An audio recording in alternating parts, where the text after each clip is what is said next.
welcome back to my YouTube channel. So hari ni kita nak pergi KL Bike Week dekat KL Heritage Valley berdepan Quail City Mall. So event ni ada 2 hari, 19 hingga 20 Disember, Jumaat dengan Sabtu.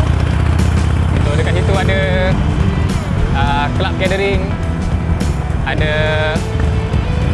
konsert, performance, ada kontes, tandingan macam-macam, ada jual-jual, lepak-lepak, ada party. So kalau korang nak enjoy, nak tahu bike Harley rider live, bolehlah datang KL Bike Week. So hari ni aku buat setup lain sikit, letak kamera situ sebab aku tak pakai full face helmet untuk mount. Apa pun, enjoy the video. Jumpa ke sana, jom.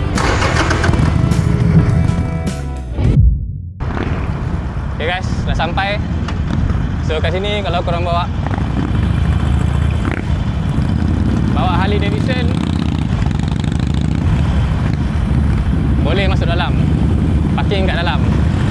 Welcome to KL Bike Week 2025.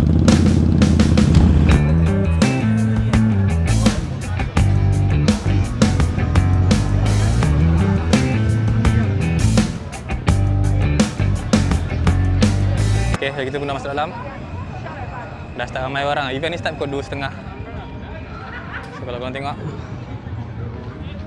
dah ramai orang. Macam kedai ada. So kita jumpa member dulu, baru kita jalan-jalan. Let's go.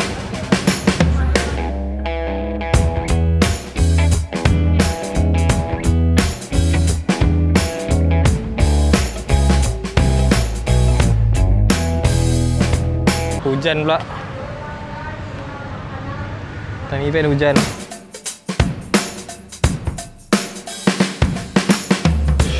So aku dah habis pusing. Event ni petang tak ada apa sangat. So mungkin kita akan caw dulu.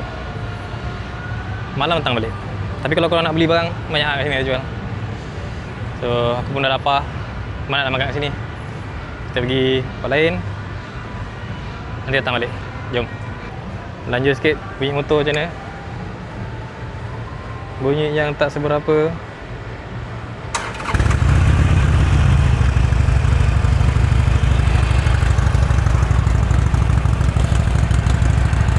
So ya.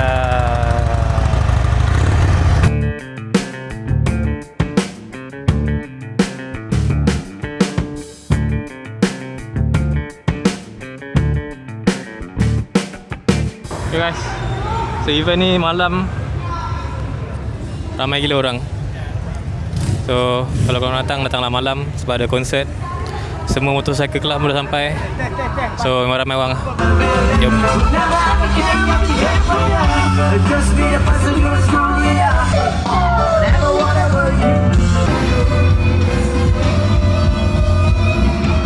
Okay guys, tadi aku dah jalan-jalan kat sini. Tak ada apa sangat. Ada konsert, ada motor, ada jual-jual. Itu je lah. So aku pun nak caw dah. Itu saja konten untuk hari ni. Thank you guys for watching.